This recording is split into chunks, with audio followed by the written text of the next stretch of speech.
Começa agora mais uma edição do Jornada, com tudo que é destaque na Justiça do Trabalho. Todas as semanas fazemos uma viagem pelo Brasil, mostrando projetos e iniciativas da Justiça do Trabalho que beneficiam o cidadão brasileiro. No programa de hoje, uma reportagem especial sobre o trabalho feito nos bastidores dos clubes de futebol. Uma equipe inteira atua diariamente para dar todo o apoio necessário aos jogadores para que eles sempre tenham um bom desempenho em campo. Em Brasília, o presidente da Federação Nacional dos Atletas Profissionais de Futebol responde às dúvidas do jogador e do dirigente de clube no quadro Direitos e Deveres. No quadro Tá Explicado, você vai saber o que diz a legislação sobre a instalação de alojamentos para empregados. E no Meu Trabalho é uma Arte, os traços marcantes de um desenhista industrial focado no design autoral de móveis. Tudo isso e muito mais no Jornada, que já está no ar.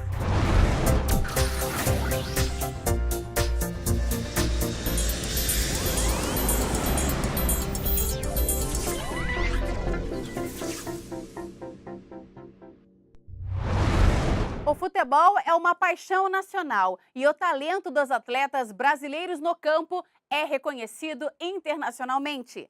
Mas para ter tantos bons resultados e se destacar, os jogadores não têm uma rotina fácil e são acompanhados de perto por uma equipe igualmente competente e talentosa.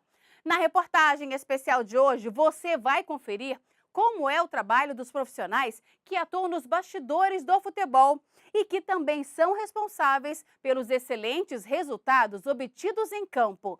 Veja só!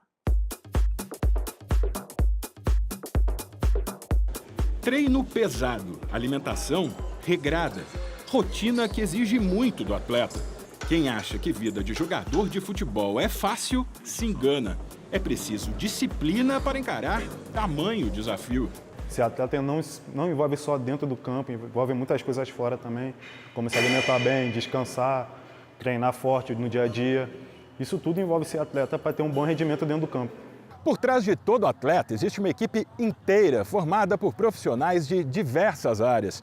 Eles trabalham do lado de fora dos gramados para garantir que os jogadores tenham o melhor desempenho possível, sempre em busca do melhor resultado. Enquanto eles treinam, profissionais de diferentes áreas atuam nos bastidores. Só no Santo André, clube da Grande São Paulo, são 45 pessoas. Time grande. Eles são fundamentais, né? Mesmo não aparecendo muito no dia a dia, mas nos bastidores eles ajudam na alimentação, ajudam a estar na prevenção. Então eles são fundamentais para a gente poder render dentro do campo. A recuperação física dos atletas, por exemplo, é feita de maneira integrada. Um complementa a atividade do outro. A equipe técnica trabalha em parceria com o fisioterapeuta, que passa a bola para o massagista, que só atua sob orientação dos médicos. Não tem uma receita de bolo propriamente dita. A gente tem todos os recursos, sabemos que cada um dos recursos pode dar a nós, e aí a gente começa a prescrever esse protocolo de tratamento. Luiz Carlos, o seu Lica, explica por que a massagem é importante para o desempenho dos atletas. É justamente restabelecer os músculos, oxigenar novamente os músculos, né? Para ele ter uma melhora até pré-jogo, pós-jogo. Isso daí para ele se restabelecer, para sentir uma melhora, né? Para você dar uma tranquilidade para que ele tenha, no outro dia, até uma possibilidade maior de ou para um treino ou para um jogo. Antes de cada jogo, o uniforme dos atletas precisa estar organizado, separado por tamanho e numeração correspondente a cada jogador. Tarefa que cabe ao Joãozinho. Roupeiro há 28 anos, ele tem habilidade de esportista. Mostra pra mim como é que você dobra a camiseta. É só um tapa na manga e já foi, já dobrou. Maravilha. E aí bota no cesto. Aí nós monta direitinho, que é pro dia a dia dos meninos, a gente chega. O que vai no kit? Uma camiseta? Vai a camiseta, o calção e a meia. E a gente enrola e põe aqui bonitinho dentro da cesta. E joga dentro da cesta. A gente põe na caixinha aqui. E guardou. Quando o atleta chega, a gente entrega para eles. Cada um vai pro seu lugarzinho, troca. para ficar prontos para ir para o trabalho do professor, né? E para que fique tudo limpinho, a Lourdes entra em campo. Lava em média 150 quilos de roupa por dia. Os roupeiros chegam com as roupas sujas e nós temos o trabalho de pegar, lavar, centrifugar e torcer e levar limpinha para eles. E quem disse que a fome aqui é só de bola? Arroz, feijão, macarrão. Para alimentar os 90 atletas do time principal e das categorias de base, as cozinheiras do clube trabalham pesado. Quem pediu a margarina e achocolatado? Elas produzem quase 2 toneladas de comida por mês. O que eles mais gostam, claro, como todos jovens, lasanha, um macarrão à bolonhesa, até com um molhinho de calabresa, como eu fiz agora à noite, eles gostam muito. Mas em si são jovens que comem bem, não reclamam, aceitam bem a comida e fica fácil da gente trabalhar. A proximidade com os jogadores faz desses profissionais uma espécie de conselheiros dos atletas e vice-versa. A cada dia de fato, nós estamos aprendendo com eles, né? Eles passam uma energia muito forte para nós. Às vezes a gente vem para cá, às vezes até mesmo em momentos particulares, a gente interage com eles, um sorriso deles já faz a gente mudar toda a estrutura. Geralmente, converso mais com eles do que com nossa família, né? Porque a gente trabalha o dia a dia, viaja, tem concentração e a gente pega muita amizade, né? Mas é que nem filho, né, cara? A gente trata como filho, porque 20 anos, 21, 22 anos, você tem que orientar, colocar na cabeça deles o que é a carreira deles. A gente, na carreira de futebol, tem o início, mas a gente não sabe quando é o fim. Eu acredito que é uma troca de carinho e amor, né? Cria esse vínculo com eles, sabe? Tipo de tia mesmo, ou de mãe. As regras que regem a atividade esportiva estão na Lei número 9.615, de 1998. A Lei Geral do Desporto, conhecida como Lei Pelé, homenagem a um dos maiores craques do futebol mundial. Desde 2011, a Lei Pelé passou a considerar que sempre que houver vínculo empregatício, aplica-se aos integrantes da comissão técnica e da área da saúde as mesmas regras válidas para os atletas. Ou seja, valem as normas gerais da legislação trabalhista e da Seguridade Social, mas com algumas exceções. A própria Lei Pelé, ela deixa muito claro, né, em um dos seus dispositivos, de que a CLT ela é aplicável apenas de forma subsidiariamente e quando compatível com a natureza da atividade. Mesmo que em uma lacuna legal, na legislação esportiva, se eu tenho uma norma que poderia integrar essa lacuna na CLT e essa norma se incompatibiliza com a natureza e a especificidade esportiva, ela não poderia, em tese, ser aplicada. Então nós temos um arcabouço muito interessante no sentido de aplicação específica da Lei Pelé e apenas quando compatível e apenas quando existir uma lacuna da CLT. Entre outros pontos, a Lei Pelé diz que a concentração, por exemplo, não pode ser superior a 3 dias consecutivos por semana, devendo o profissional ficar à disposição do empregador em dias de jogos fora do local da sede do clube. O período de concentração poderá ser ampliado sem a necessidade de pagamento adicional quando o atleta estiver à disposição do clube. O pagamento de horas extras originadas por motivo de concentração, viagens, pré-temporada e participação do atleta em uma partida deve estar previsto no contrato do trabalhador. O repouso semanal remunerado deve ser sempre de 24 horas, preferencialmente no dia seguinte à partida. O período de férias de 30 dias deve coincidir com o recesso das atividades do clube e a jornada de trabalho de 44 horas semanais. Mas e no caso dos profissionais que atuam nos bastidores e que não estão amparados pela Lei Pelé? Na maioria dos casos, excepcionando questão de atleta, comissão técnica e pessoal relacionado à equipe de saúde, porque aí a lei é expressa, esses já estão recepcionados. Na maioria dos casos, o staff, os profissionais que estão envolvidos com o desporto, a maioria das decisões tem aplicado a CLT, que é a legislação comum, por se tratar de profissionais que não estão ali abrangidos pela Lei Geral do Desporto. Mas existem situações em que a Lei Pelé também está sendo usada para garantir o direito desses trabalhadores. Através de uma interpretação né, da própria lei, então você tem uma construção jurisprudencial no sentido de que esses profissionais também estariam abrangidos. Ou seja, se você abrange, se estão abrangidos pela Lei Geral do Desporto, comissão técnica, o pessoal da área de saúde, com muito mais razão, né, o staff relacionado a roupeiro, a cozinheiro, com mais razão, eles também estariam submetidos à Lei Geral do Desporto.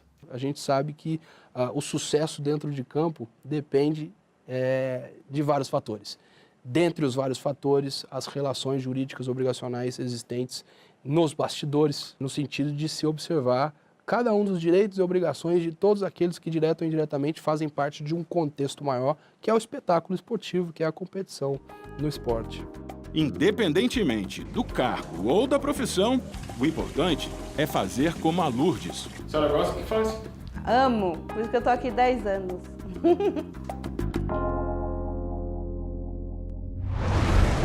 Chegou a hora de fazer um giro pelo Brasil para conhecer algumas decisões da Justiça do Trabalho. O TRT da 13ª Região, na Paraíba, negou o recurso da empresa AEC Centro de Contatos contra a decisão que obrigou a empregadora a integrar o período de treinamento de uma funcionária ao contrato de trabalho. A empresa alegou que o tempo de treinamento da empregada se tratava apenas de uma etapa do processo de seleção, sem garantia de contratação. Mas para o TRT, o período apontado como treinamento integra o contrato de trabalho por afigurar tempo à disposição da empresa, no qual havia efetiva prestação de serviços e, inclusive, sujeição à jornada estabelecida. O TRT de Mato Grosso manteve a sentença da primeira vara do trabalho de Cuiabá e condenou um empregador a indenizar a ex-empregada doméstica que cuidava dos pais idosos do patrão a título de danos morais. O tribunal, no entanto, reduziu a condenação de 10 para R$4 mil. Além de acusar a empregada de furto, o empregador a manteve presa em uma despensa por cerca de 1 hora até a chegada da polícia. O policial que atendeu a ocorrência verificou que a empregada possuía apenas R$5. Para o TRT, o empregador extrapolou o limite do razoável, o que provocou um abalo psíquico e emocional na empregada doméstica.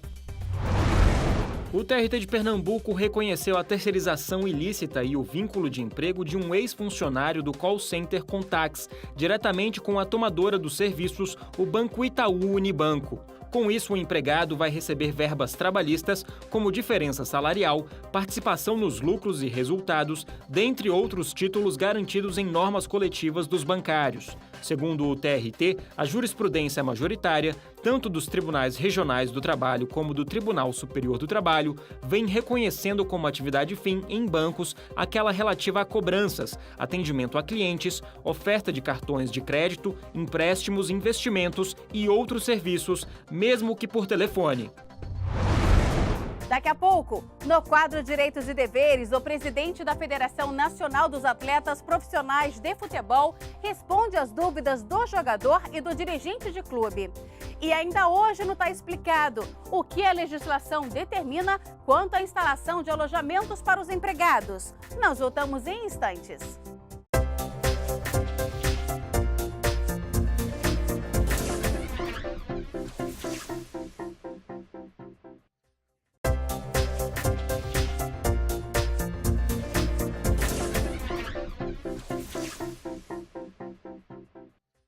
Chegou a hora do JT em Ação, com iniciativas de destaque da Justiça do Trabalho.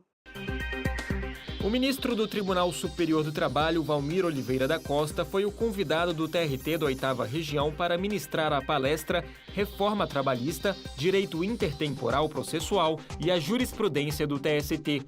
O ministro abordou as questões relativas às mudanças ocorridas na criação e gerenciamento de súmulas do TST desde a reforma trabalhista. O evento contou com a presença de desembargadores, advogados e estudantes de direito. O TRT da 11ª Região, que abrange os estados de Amazonas e Roraima, disponibilizou no site da instituição o software público em Libras, que permite aos usuários com deficiência auditiva a tradução de conteúdos digitais como texto, áudio e vídeo para a língua brasileira de sinais. O conjunto de aplicativos pode ser baixado livremente para computadores, tablets, smartphones e outros dispositivos digitais. Ao fazer o download da ferramenta, o programa é instalado automaticamente como uma extensão dos navegadores Chrome, Firefox e Safari. Após a instalação, o usuário deve selecionar o texto a ser traduzido, clicar com o botão direito do mouse e selecionar a opção Traduzir para Libras. A ferramenta irá funcionar para qualquer site acessado. No site do Regional, o ícone de acessibilidade encontra-se na parte superior direita. O Getrim 24, grupo de trabalho interinstitucional formado pelo TRT do Mato Grosso do Sul, Ministério Público do Trabalho, Superintendência Regional do Trabalho e Emprego e outras instituições especializadas em saúde do trabalhador, realizou visita técnica em serrarias de Ribas do Rio Pardo, segundo o município sul-matogrossense em número de acidentes de trabalho fatais no ano passado. As visitas foram feitas para verificar o fluxo de atendimento de trabalhadores nas unidades de saúde e avaliar os processos produtivos naquelas indústrias, que representam uma importante atividade econômica na cidade. Os direitos e deveres de patrões e empregados interessam a todos. Hoje, no quadro Direitos e Deveres, o presidente da Federação Nacional dos Atletas Profissionais de Futebol responde às dúvidas do jogador e do dirigente de clube. Veja só. Quais são os equipamentos de proteção obrigatórios que o clube precisa me fornecer? Para que o atleta exerça a sua profissão, é obrigatório que o clube forneça chuteira, meião, caneleira, calção e camisa. A quem cabe os pagamentos das verbas trabalhistas quando o jogador é cedido para a seleção brasileira ou para outro clube? A Lei 9.615, de 1998, chamada de Lei Pelé, determina que quando os atletas estiverem à disposição do selecionado nacional, a Confederação Brasileira de Futebol tem a obrigação sobre todas as verbas de natureza salarial que estão feitos, contratos que estão feitos com os clubes. Quando um clube cede o atleta por empréstimo para uma outra agremiação, isso depende muito da forma como foi feita essa negociação, o contrato. Algumas vezes, todas as obrigações ficam para o clube cessionário. Outras vezes, essas obrigações são divididas entre aquele que empresta e o que toma o serviço do atleta. Devo receber algum valor sobre o direito de arena, mesmo não tendo atuado na partida? O direito de imagem é uma verba comercial. O direito de arena é que é em função da partida. O atleta que não participar do jogo, da partida, ele não faz jus ao direito de arena. O atleta que se machucou durante o jogo, isso pode ser considerado como um acidente de trabalho? Pode e deve ser considerado como acidente de trabalho. Evidentemente que em períodos de afastamento inferior a 15 dias, inferiores a 15 dias, o clube permanece com o atleta em suas dependências. Quando o afastamento passa de 16 dias em diante, o clube tem a obrigação de fornecer comunicação de acidente de trabalho para que o atleta vá à Previdência Social e lá fique durante todo o período até que se restabeleça a sua saúde e ele seja devolvido, se for o caso, para o clube empregador. No próximo bloco, o quadro Tá Explicado vai falar sobre a instalação de alojamentos para os empregados. E ainda, no Meu Trabalho é uma Arte, os traços marcantes de um desenhista industrial focado no design autoral de móveis. Nós voltamos daqui a pouco.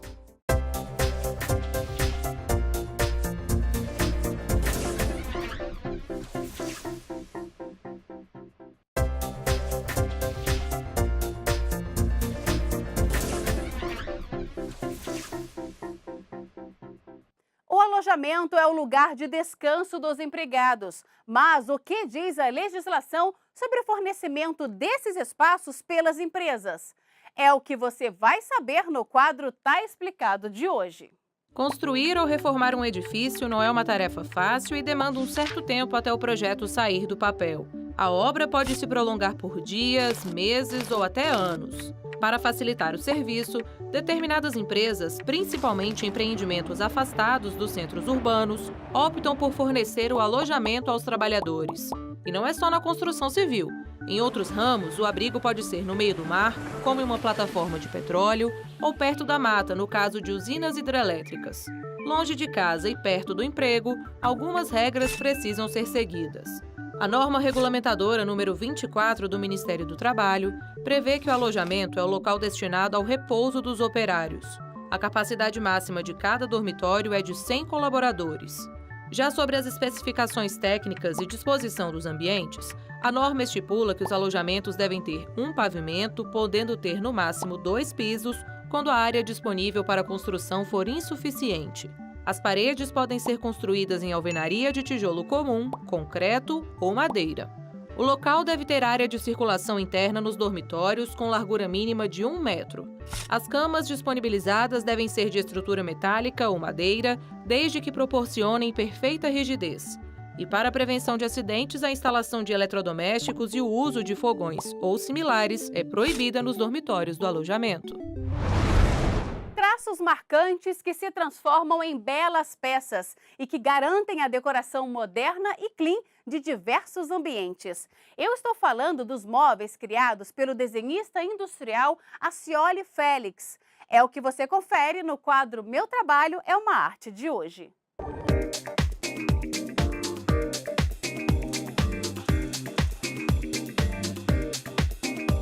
Meu nome é Acioli Félix, eu sou desenhista industrial, formado na UNB.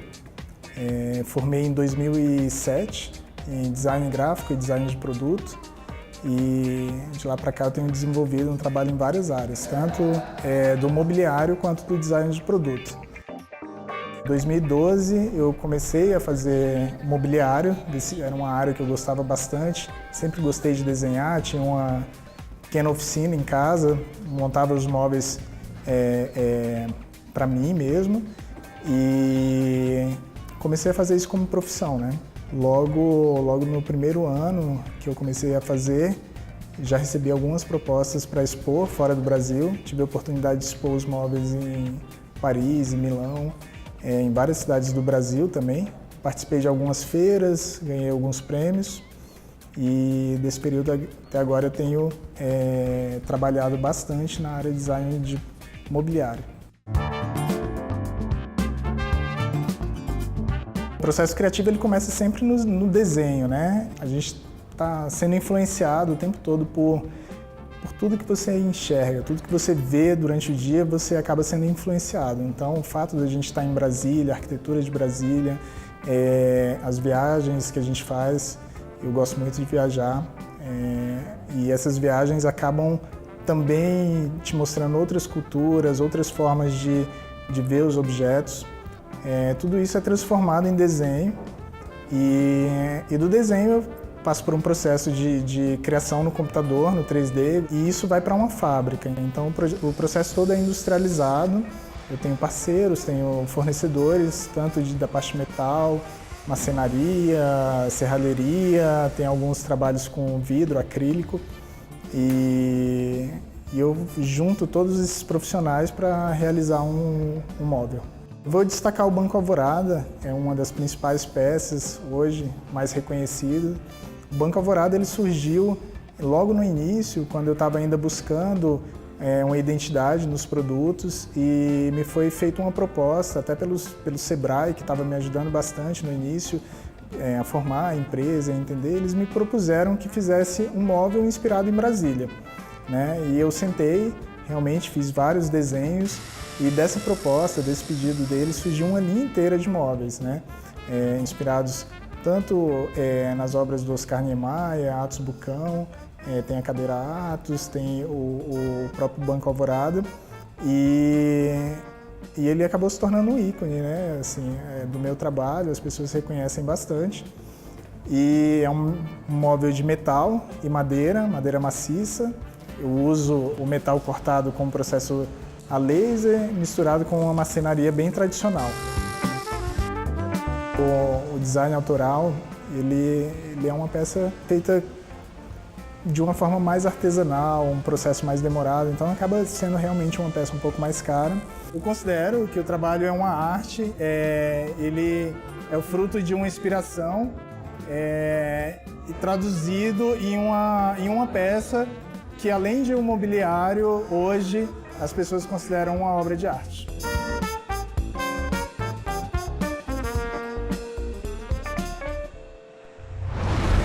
E a jornada de hoje termina aqui. Muito obrigada pela companhia e até o próximo programa.